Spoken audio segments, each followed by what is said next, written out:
de l'anime de Boruto comme chaque lundi. Alors en ce moment ça se publie le dimanche. Je ne sais pas si je garderai ce rythme-là par la suite, mais là j'ai le temps de tourner le dimanche. C'est pour ça que vous avez mes vidéos de review de Boruto le dimanche. Mais bon, soit ça va peut-être pas rester comme ça, donc je préfère pas vous dire que ça sera tout le temps. Donc voilà, cette fois-ci on se retrouve pour l'épisode 148 qui s'intitule Une nouvelle mission et qui met en scène le tout premier épisode du scan. Donc si je puis dire, puisque ceux d'avant, certes il y avait des choses un petit peu en plus, mais c'était les choses qu'on connaissait du film. Là c'est vraiment le scan pur et dur, donc je suis vraiment très contente que ça y est, on est à la trame principale de l'histoire de Boruto.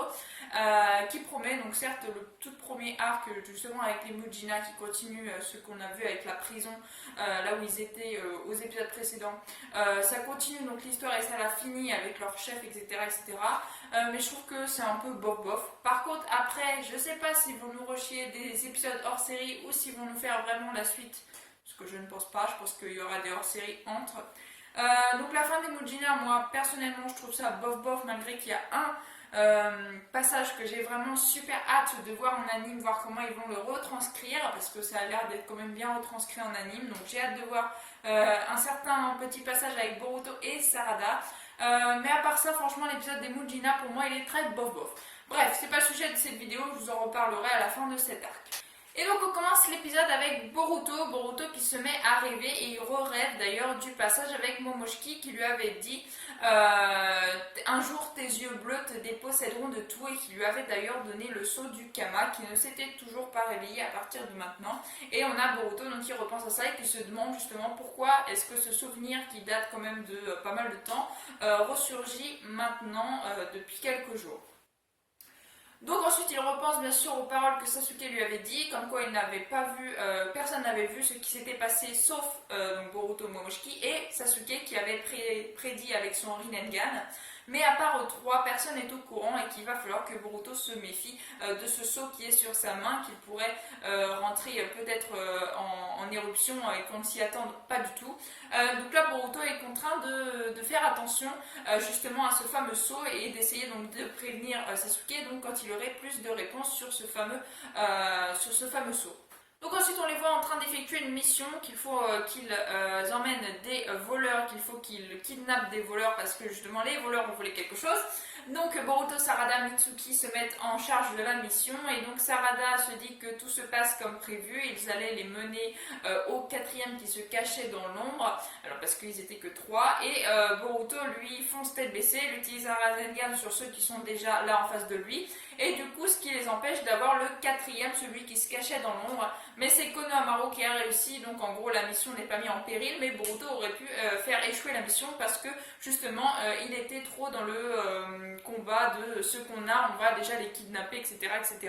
Donc c'est Konohamaru en gros qui réussit la mission parce que Boruto a failli la faire échouer. Ensuite on découvre que les Mujina, depuis l'affaire justement de la prison, ils n'ont pas d'autres informations, que ce soit à Konoha ou dans les autres villages de l'Alliance, ils n'ont vraiment pas d'informations sur eux, donc ils sont en train de voir qu'est-ce qu'ils pourraient faire alors qu'ils n'ont pas d'informations. Donc bien sûr ça va se décortiquer au fur et à mesure, mais pour l'instant il n'a aucune information. Donc il faut que Naruto cette fois-ci se rende vers le seigneur du pays du feu parce qu'il a une réunion avec lui. Et donc le seigneur est venu avec son fils qui s'appelle Tento, et qui est donc l'un des personnages phares justement de cet arc. On aperçoit que Tento est un fils à papa, un fils de riche, et qui va justement vouloir tout acheter pour que tout lui soit dû. Donc il a une carte bancaire, et en gros cette carte bancaire va lui permettre d'acheter tout ce qu'il veut. Et donc la première magasin vers lequel il se dirige, c'est tout simplement les cartes. Donc les cartes, il va en acheter, ce sont des Gemaki, ça s'appelle, et il veut acheter tout le magasin, donc toutes les cartes du magasin que le magasin dispose.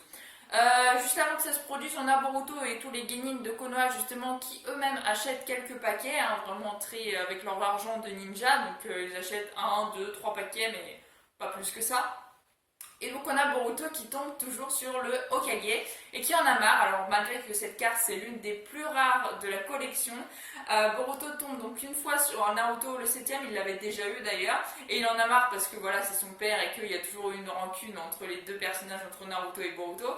Donc Boruto en a marre, il donne même sa propre carte qu'il vient d'avoir donc de Naruto parce qu'il en avait déjà eu par le passé. Il la donne à Iwabe parce qu'il sait très bien qu'Iwabe adore et il idolâtre le 7ème Hokage.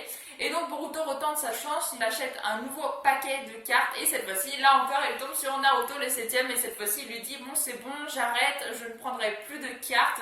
Et donc ce qu'il fait, c'est qu'il part à ses occupations. Seulement, juste après, il y a donc Tento qui arrive à ce fameux magasin de Gemaki et qui là va pour acheter justement tout le reste du stock qu'il restait à ce magasin. Donc il achète 30 caisses de cartes, donc je ne sais pas combien il y a de pochettes par carte, ni combien il y a de pochettes de cartes dans le carton de 30 boîtes, enfin bref. Donc il achète tout ça avec, pareil, sa carte bancaire bien sûr. Et on a Shikadei, enfin quelques autres genin de Konoha justement qui assistent à la scène. Et Tento remarque que Iwabe a la carte de Naruto et c'est la seule carte visiblement qui lui manquerait dans sa collection.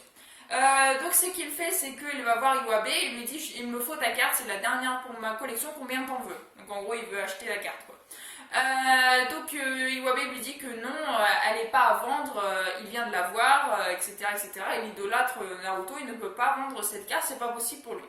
Et donc ce que Tento fait, c'est qu'il va le suivre. Il va suivre Iwabe, peu importe là où il va. Donc d'abord il se rend dans une boutique de Dengo. Il va justement à la boutique de Dengo avant eux. Et ce qu'il fait, c'est qu'il achète le magasin. Donc en gros, plus personne ne peut acheter de Dengo, sauf lui, qui est propriétaire de ce même magasin. Ensuite, ils veulent se rendre au burger, pareil, il achète en gros le burger, ce qui fait que Iwabe et les autres genin de Konoha ne peuvent pas acheter à manger puisque le propriétaire ne veut pas leur offrir à manger. Et tout ça pour que Iwabe lui donne cette fameuse carte contre bien sûr de l'argent. Mais Iwabe, il n'est pas décidé du tout à faire ça, mais en même temps, il a envie de manger un burger. Donc, ce qu'il fait, c'est que à un moment, il en a marre, il s'énerve. Iwabe, il lui dit non, je ne peux vraiment pas te filer cette carte. C'est ma carte, elle est précieuse pour moi. C'est un personnage que j'adore, que j'idolâtre. Et donc, ce que Tento fait, ce que Iwabe fait plutôt, c'est qu'il va essayer donc de lui donner un coup, donc de se battre contre Tento, sauf que Boruto intervient à ce moment-là, il empêche Iwabe de faire du mal à Tento. Il y a même Shikamaru qui intervient pour pas que Iwabe fasse de mal à Tento. Enfin bref, ils sont tous là et au bout d'un moment, il s'aperçoit donc que quelqu'un dit Boruto et Tento, il s'attilte dans sa tête et il se dit que c'est le fils du Hokage et donc il les laisse tranquilles. Il leur rend, si je puis dire, le magasin de burgers. Et il part. Donc en fait, les genin de Konoha se disent qu'il est vraiment très chelou comme personnage. Mais bref, ça y est, ils peuvent remanger les burgers comme ils en ont envie. Après, Boruto se fait appeler par Konohamaru parce qu'il y a une mission qui lui a été ordonnée à lui et à lui seul, pas à sa team, mais vraiment à Boruto. Qui est de protéger Tento. Donc Boruto se retrouve garde du corps de Tento alors qu'il il y a quelques temps de ça, il se chamaillait un petit peu et il n'appréciait pas du tout ce gamin. Donc bref, il va devoir le protéger pour une durée indéterminée, le temps que son père, donc le seigneur du pays du feu, est en discussion avec le Hokage, donc avec le père de Naruto. Donc voilà, ils vont devoir cohabiter ensemble. Et on a également le mot de la fin, c'est pour des assaillants qui ont le bandeau de Konoha barré et qui sont en train donc apparemment de donner des informations au Mujina sur le fait que, je suppose, Tento, etc., le seigneur surtout du pays du feu, est à Konoha. Quelles sont les dispositions que Konoha a pris pour protéger le seigneur et puis son fils, etc., etc. Mais donc voilà, on verra la suite au prochain épisode. Alors qu'est-ce que j'ai pensé de cet épisode? Il y a quelques passages qui ont été rajoutés comparés au scan, mais franchement j'ai trouvé plutôt très semblant. Il y avait beaucoup de similitudes et franchement bien retranscrit en anime. Pour l'instant je trouve que c'est vraiment très fidèle au scan, ça m'a pas dérangé les choses qu'ils ont rajouté un petit peu. Voilà, plutôt fidèle, donc pour l'instant je suis quand même agréablement surpris de la manière dont ça a été retranscrit en anime qui des fois me déçoit. fois. Là pour l'instant franchement je trouvais ça plutôt sympathique. Donc voilà, hâte de voir la suite, c'est que le premier épisode du scan, donc je peux pas trop vous donner un avis sur un seul épisode, on verra avec les prochains. Donc voilà, en tout cas j'espère que cette vidéo vous aura plu. Si elle vous a plu, n'hésitez pas à liker, à commenter, à partager et à vous abonner, ça me ferait vraiment très très plaisir.